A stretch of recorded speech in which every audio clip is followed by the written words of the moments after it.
Without further ado, I'm going to welcome our panel, Alan Cumming and Michael Rauch.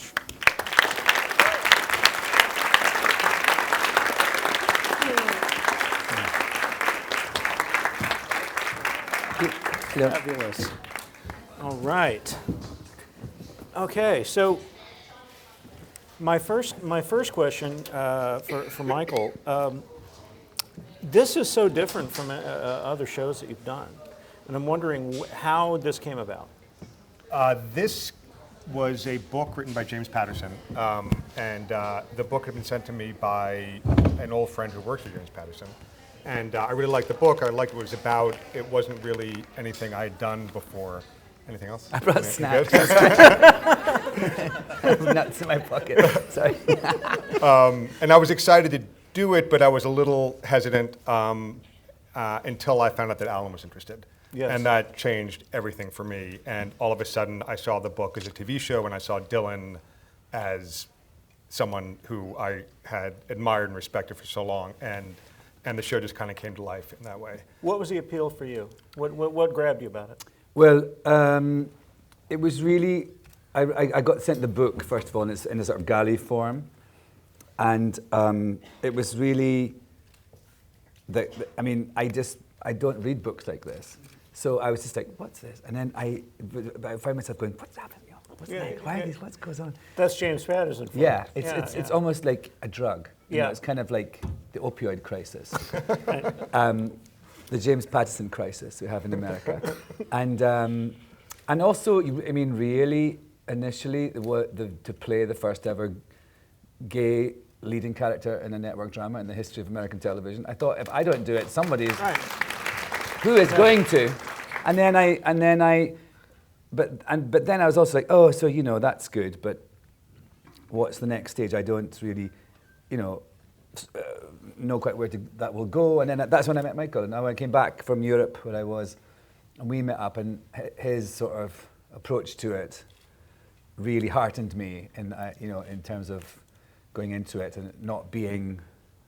Well, it's a responsibility. The gay thing, let alone, is a responsibility aside from potentially doing a thing for a long time. Well, that was the thing that jumped out at me about it immediately, and that's the main reason I wanted to bring you here is the historic nature of this is so fascinating to me, and I went into this show not knowing anything. Like, there's so much on TV that if I read detailed information about every show, I would never have time to watch TV. So I just like, oh, it's a new CBS show. I'll watch it, and I watched it. It was like, wait a minute, he's gay, and not only that, but he has a partner. And it's part of his psychology, like it's an aspect of his psychology. And we got to the third episode. I think I'm remembering this right. But in the third episode, you have the moment with his dad.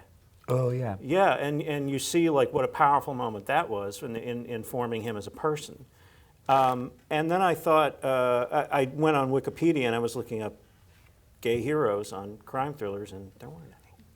There weren't any, and here we are in 2019. It's Isn't it just awful? incredible. I think it's terrible, actually. It's incredible to me. I mean, it's incredible to me, especially coming from where I come from. It's more shocking just because I feel that we're, the idea that on, the equivalent of BBC or ITV, it being now that there'd be a gay leading character it's kind of nuts, and it just shows you how far behind America is in terms of LGBT visibility. Right. CBS, and what are the particular challenges? Yeah, of who knew showing that this? CBS was the most progressive network? I know! Not me. But there have to be particular challenges when you're making the show for CBS, like that there's certain things you can't do on this show that you could do on, say, Showtime. Anal sex. Well, yeah. That would be one of them, yeah. Yes, yeah. You're saving that for sweeps. But yeah, can you talk about that? There's no question. CBS crime procedural there's a certain mode that you have to operate in, like certain parameters, I would think, right? I think one of the, when Alan and I first started talking about the show, and at the time the president of the network was a man named Glenn Geller, who is an out gay man, and this show is very close to his heart.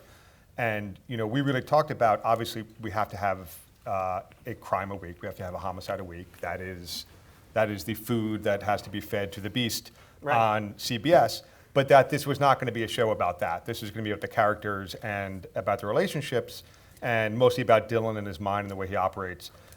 And I think that for the most part we were able to do that. The downside to that is that we don't have a bunch of guys with, like, other than Alan, ripped abs and giant pecs and submachine guns killing people, and that is very easily promotable for them. And Right. not a good thing or a bad thing. It just is. It sells it. SWAT, SEALs Team.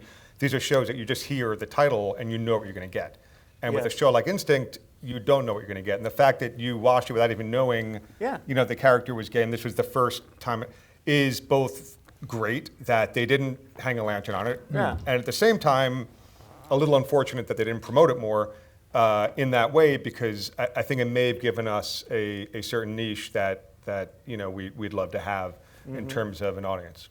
It's been renewed, right? It's been renewed. Yes, Yes. yeah, this is the new season. Yeah. Yes, yes. June 30th is our premiere date. Tell me about building this character. Like when you're going to play a character, you make certain choices.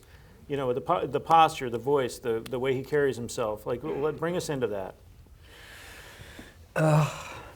I really hate talking about acting. I'm sorry. Sorry, it's going to be really boring what I say.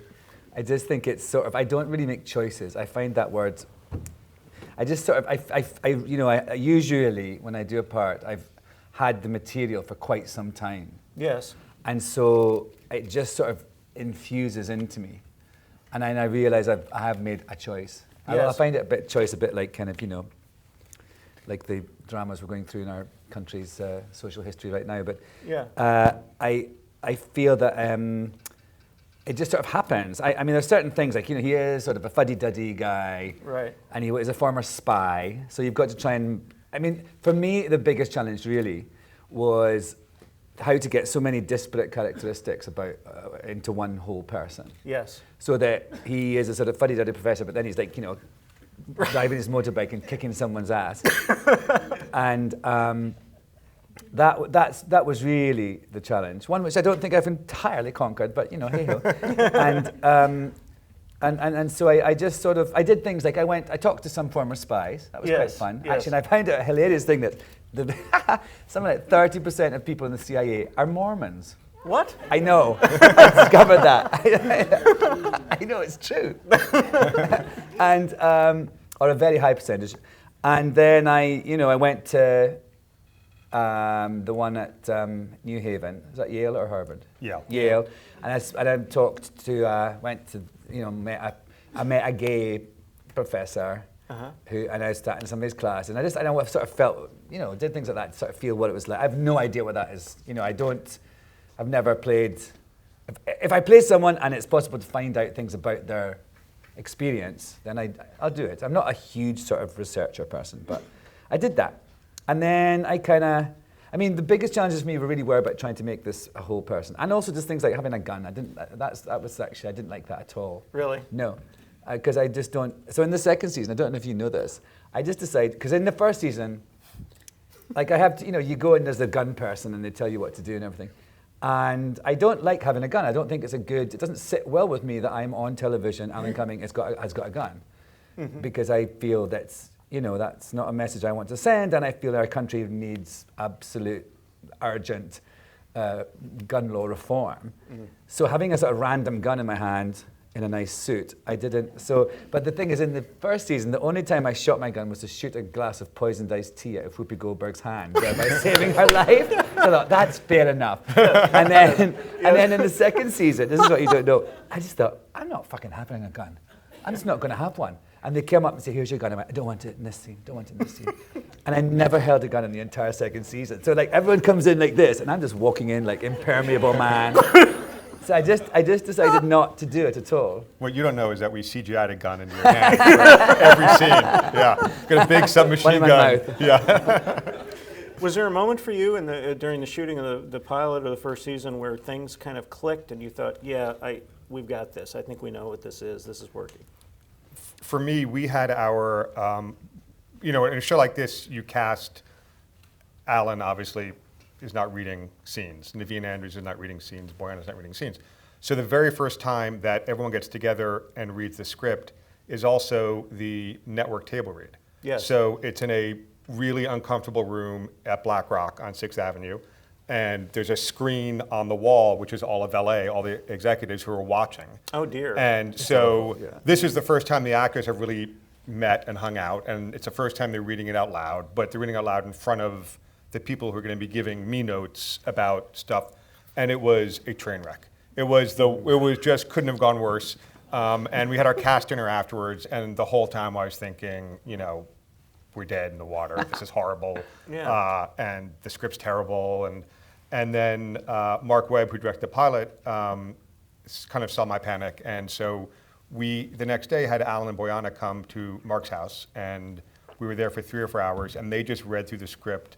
And about 10 minutes into that, they found each other, and they found this chemistry that the second it was electricity, and it was so incredible. And it was in that moment that I felt this is so fortuitous, because you cast people without knowing how they're going to work together.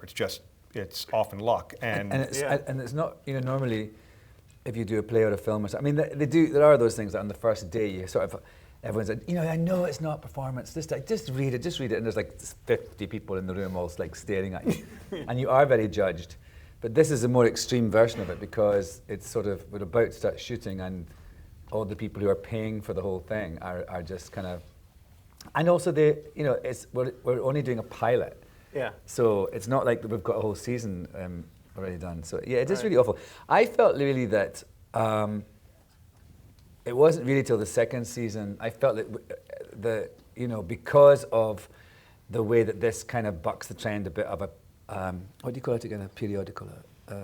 episodic? No, the one that's like, so it's the same, procedural, thank you. Thank you. That it sort of bucked the trend of a procedural thing, both with the relationship between me and Bojana and my character's sexuality and everything. Everyone was so, the network and the studio were so sort of tight and stressed and controlling in the first season. Mm-hmm. And and it was like, is he wearing too many weird clothes? Is he, blah blah? Is he, why is it too gay? Or blah, blah, all this stuff. And so it made everyone was a bit like that, I felt, and me included.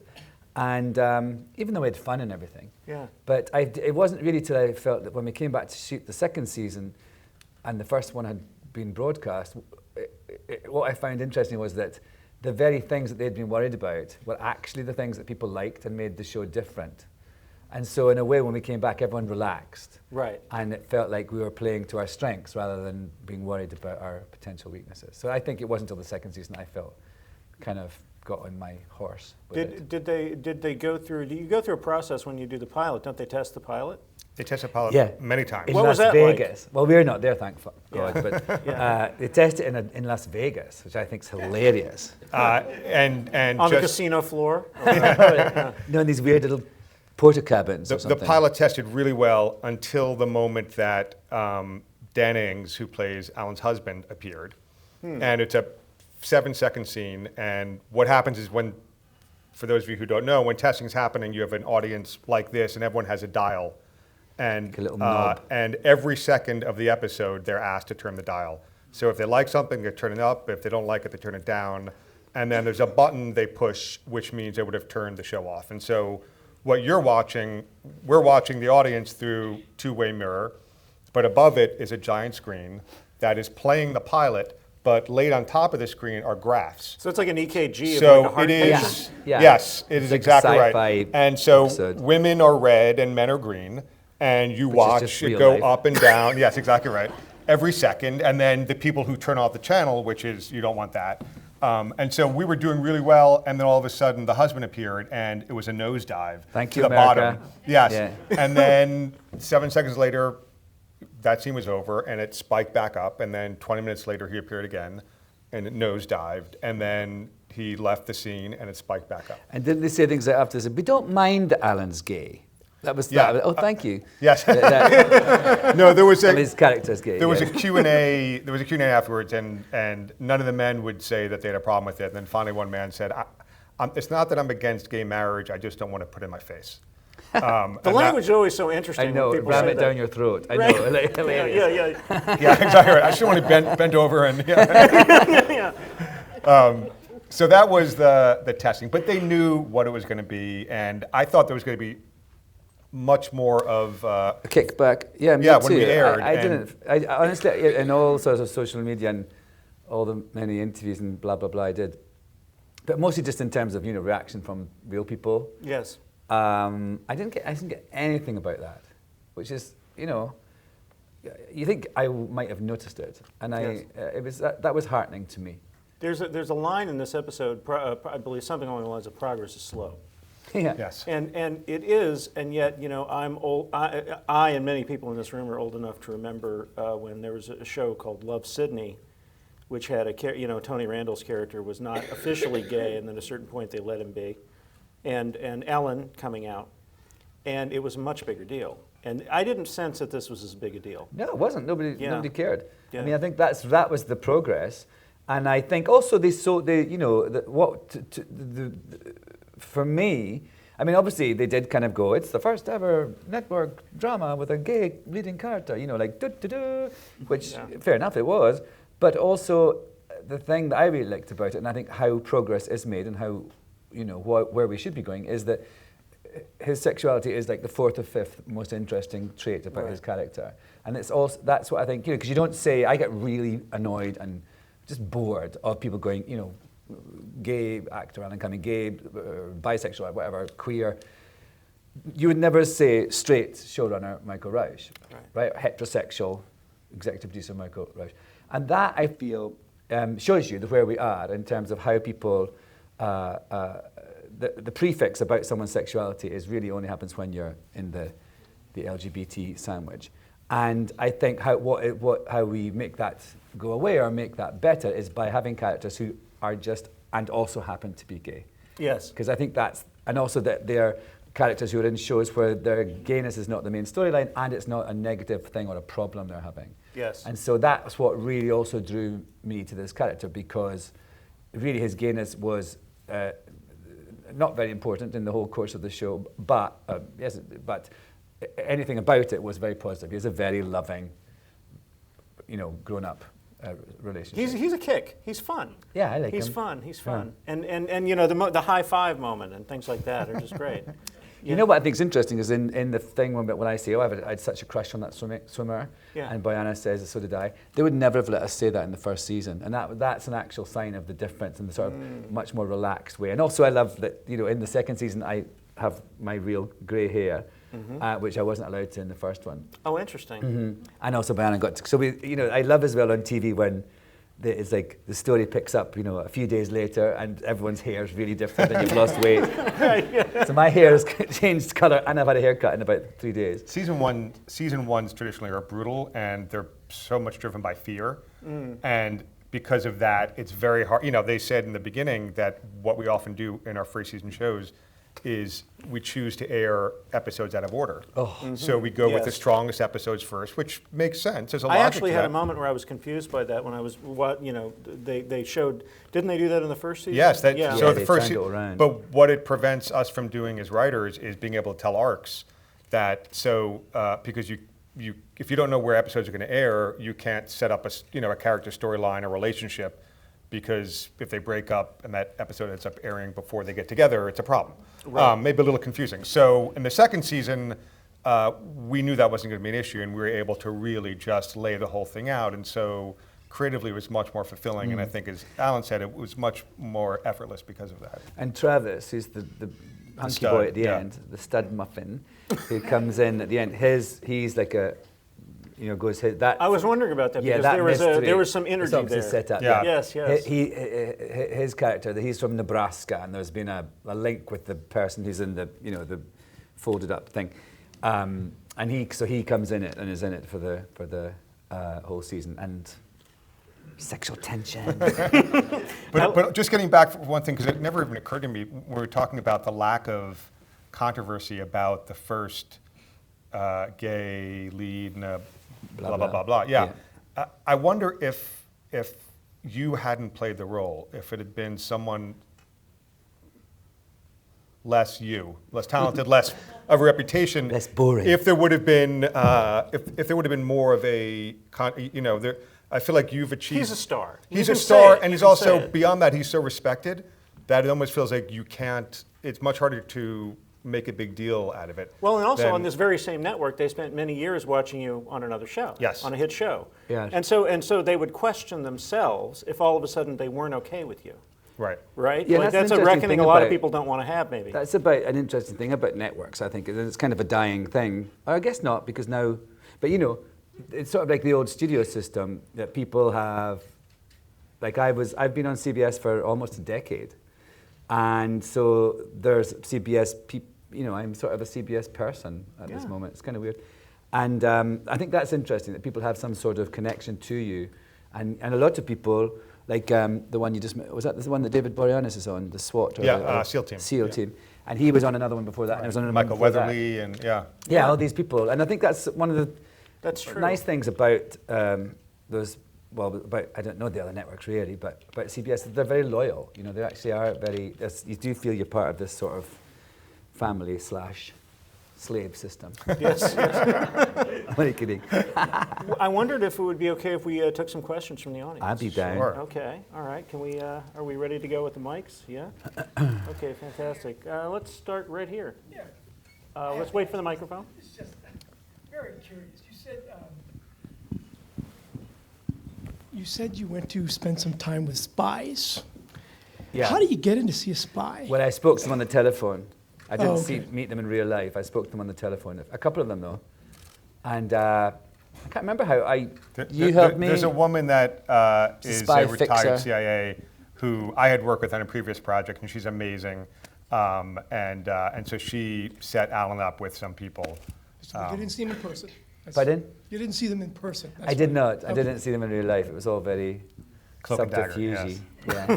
But they were all former spies. And also, the interesting thing about, aside from the Mormon revelation, was like how much PTSD, it's just absolutely rabid. And that was fascinating to me as well, that's now like the hugest health problem in the CIA. And they say that you either go back to that place, the headquarters, and have a desk job and just kind of hold it all in, or you're out and you're just, life's falling apart. It's really, imagine the sort of stress that these people, because not only are you in warfare, but you're having to be undercover and everything. And yeah, I had a lot of admiration for these people I spoke to. Anyone else? Yes, here in front. Alan, this is a narcissistic question. You are an impeccable dresser. Do you get to choose your clothes on the show? Oh, on the show, I don't. I mean, I guess, no, no. But Dan, the costume designer is called Dan Lawson, and he actually used to do The Good Wife, and he still does The Good Fight. So I've known him for absolutely ages, and I dressed quite nicely in The Good Wife as well, but nothing like as dandy, peacocky as this. So I don't get to choose. I wouldn't wear a lot of Dylan's clothes. They're not really my bag, but I really like. I think I love them. He's so bold.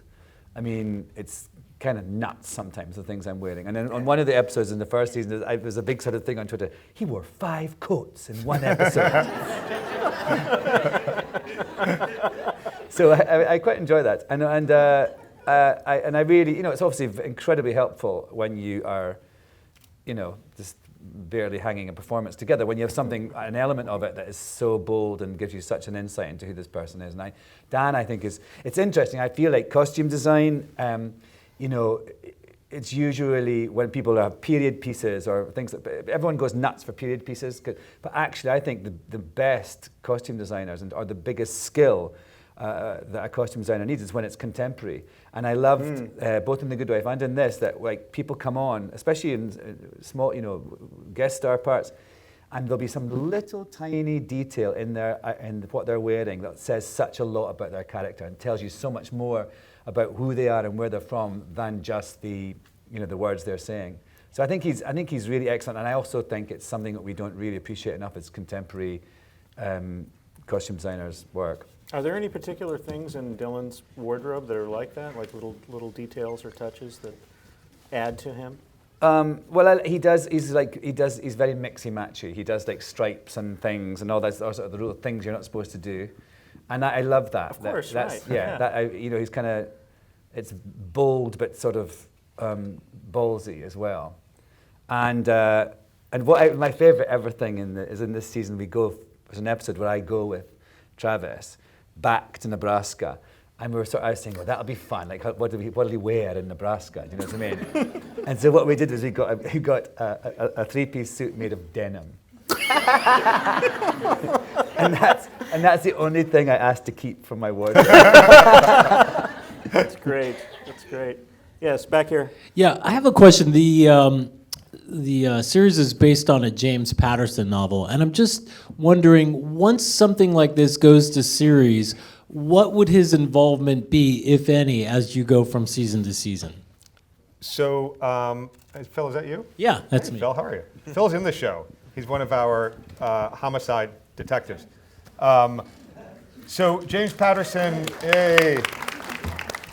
James Patterson has sold more books than the Bible, literally, internationally. It's one in every 17 books that are sold in America is a book of his. Yeah.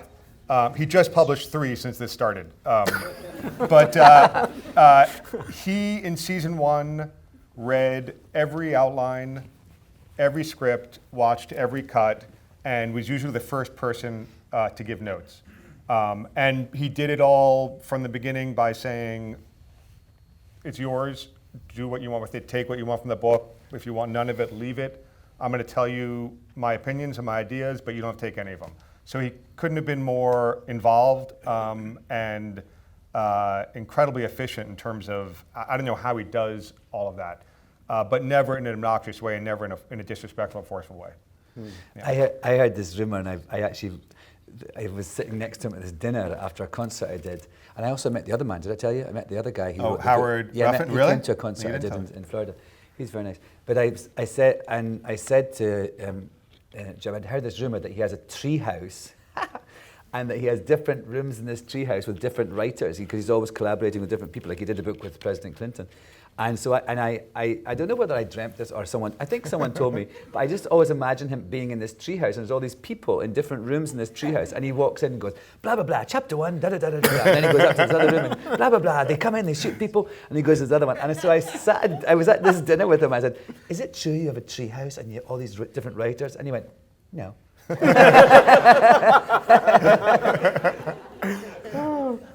Anybody else? Yes, over here in the front. Thank you all for being here. I am curious, you made reference to Europe and maybe the more progressive politics there. What do you think we can do in this country to be less homophobic?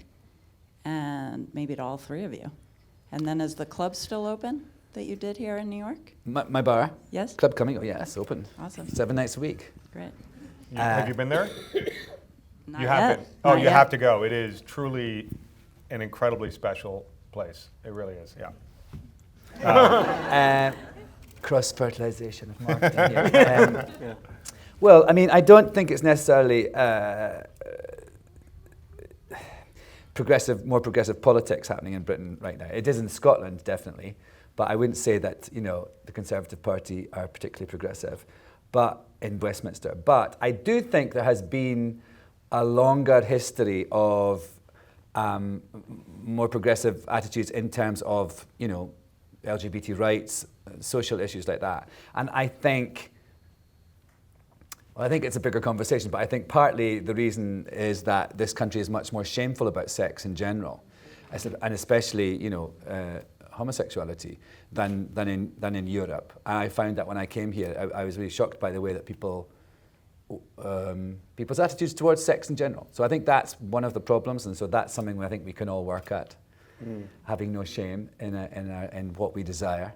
And secondly, I think that a way to make anywhere less homophobic or less bigoted, any issue, is to make people feel less scared about this, whatever it is that they're afraid of. And interesting, I think, I've actually had this theory recently about homophobia, which literally means, a fear of gay people, like arachnophobia, you're afraid of spiders. And I think that it's not that people are really scared of gay people, that we're going to, come and eat you. I think it's actually that they have had no contact with them. And I think any group that you expose them to something that they are fearful of and let them be used to it, they are going to be less bigoted and they're going to just get on with them, and it's not going to be an issue. So I think how you counter that in this country is to have more things like, a mainstream network drama with gay people just being like everybody else, having lives, and that's not a big deal. I think that's really a big part of how you change things. And I feel, I've done a lot of films and things about issues that are very important to me, gay adoption, and recently did a film about the schism in generations between gay men because of the lost generation to AIDS. And actually I feel that a lot of people, most of the people who would see those films are gay people, LGBT people, and those who love them, and a few people in film festivals. And actually I feel doing a show like this, although it deals with less extreme things, it actually is going to reach more. I think millions more people have seen something that perhaps they've never seen before, a same-sex relationship in a cop show. And I feel that is a big part of how you really make positive change. Yeah. What do you think, Michael? I'm not touching that. You just, It's beautifully put, yes. I thought about that when Bohemian Rhapsody, there was that whole argument about Bohemian Rhapsody and whether or not it was too watered down. Uh-huh. And then I was on a plane going to Los Angeles, and everybody was watching Bohemian Rhapsody on the little televisions on the back of their plane, and there were like people of all ages and little kids, and I thought, like, in it you can certainly make an argument that this has been in some way, compromised or watered down. But on the other hand, there is something I think subversive about the fact that, like, everybody on the 747 is watching the story of Freddie Mercury at 10,000 feet or whatever it is. I think it's really weird that it's sort of like the thing about Liberace. Like, my husband's mum was like, Liberace was gay, like, what? And the thing that, and she also was like, did you know Rosie O'Donnell was a lesbian? And we're like, and just like the whole thing with Freddie Mercury. I mean, like, it's sort of, that's really interesting as well. I think where hopefully people are, obviously people don't have to do that sort of, they're not outwardly absolutely lying about who they are, but there's kind of, couching it away where they don't have to, like with Liberace. But, Liberace did lie. But I just think it's hilarious that people are shocked by stuff like that, and that people were just like, oh my God, Freddie Mercury's gay. And like he was sort of being this leather daddy for the last 10 years of his Well, and you also have a thing related to that, which is sometimes people never quite catch on. Like I remember my grandmother, when it's the first time she saw The Village People when I was a kid. Yeah. She turned to me. Was from Missouri, and she turned to me. She said, "I love them. They're so macho." I don't want to bring it back to Club Cumming, but the cowboy from The Village People is at Club Cumming almost every week. Randy, yes. Yes, He loves it. I'm just saying, I had my Yes. picture taken with him there. That's right, so you Highlight, yes. It's great. Anybody else? Yes, hi, quick question. Obviously, your character is written as an American. Do you enjoy doing an American accent? Did you have to work as some sort of a Midwestern? What was do you have an accent coach? And is it hard with the associate of yours who's British and you have to be American? I get it wrong quite a lot. I played a lot of Americans, and I didn't have a coach for this. No, I just kind of do my, generic American accent. But I also get it wrong a lot. I have to go into looping and the voice thing afterwards, and it's mostly for like certain vowel sounds I'll get wrong, or if I'm tired, or like it's a pronunciation of a word, I'll say it wrong. There's there was a scene in The Good Wife where I tried to strangle this man, and I was like, one thing I hate is amateurs. That was a sort of famous scene that they all kept showing at awards and things. And I had to go and loop that because I mispronounced, I said amateurs, and I had to go and loop it. So it's more things like that I get wrong, I think. But I'm not, it's sort of, and also, Bojana is from Australia, who plays my partner, and Dan, my husband, is English. So none of us really are bona fide Yanks. So we're all kind of, Dan has a man on the set, He a does, voice yes. man. But when the directors yell cut, it's chaos. It's just accents coming from every direction. Yeah. And there's one episode in the new season where we go undercover to a sex club for absolutely no reason whatsoever because, like, who knows who we are? We're not, so we go undercover. It was just like the people in the writer's room obviously thought this would be a hilarious idea. In tree houses, the writers in the tree houses. The writers in the tree houses. The monkeys in tree houses. And so I become a Scottish oil baron called Roddy, and I have a sort of Scottish accent, and Bojana is Australian, right? So she wears a wig. Why? Why does she wear a wig? Because nobody knows. She has a police book. Like, nobody where we're going to go undercover knows who she is. It's so hilarious. And I wear a rubber kilt and eyeliner. It's so nuts. Anyway, then what's funny is that when we go, some person that we sort of question, and he says to Bojana, yeah, this person was Australian, a bit like that bad accent you were doing. And so, so it's just layers of like, and then I come in the next day to the police station and go, good day, like that. So we have a lot of fun kind of, sort of being kind of, what do you call it, meta about our accents on this season. Anyone else? Yes. Oh, sorry. Wait for the mic. Thank you. I completely understand what you're saying, what you were saying in terms of just people being exposed to queer characters on television being normal people like they are normally. Don't like the word normal. I just mean in terms of everybody is normal. Okay, good. Yeah. Or abnormal, depending on Gotcha. which you embrace. I'm curious as to, it's another show that has the NYPD, which does in real life have a pretty serious issue with homophobia within its ranks. And I'm wondering if that's something you've considered addressing, because most shows don't. I mean, I can't speak for Michael, but I think the fact that this character's in the NYPD kind of is, I mean, it's obviously not real, but I think that was something that, I mean, there's a little bit in the first season where there was the Fucci character, the one who's, fell in the beginning, sort of couldn't work out what to call my partner. So it was kind of, but not in, I mean, also the other thing is this is not a gritty, realistic drama. Do you know, the two people who die, one dies in their own cryogenic chamber and the other one dies, Olympic swimmer dies in his own swimming pool. It's a bit campy. Yeah. So I don't, it's not really our remit to do this stuff. I feel we're doing it in other ways, like I said, by making people, exposing people who don't see things like that too.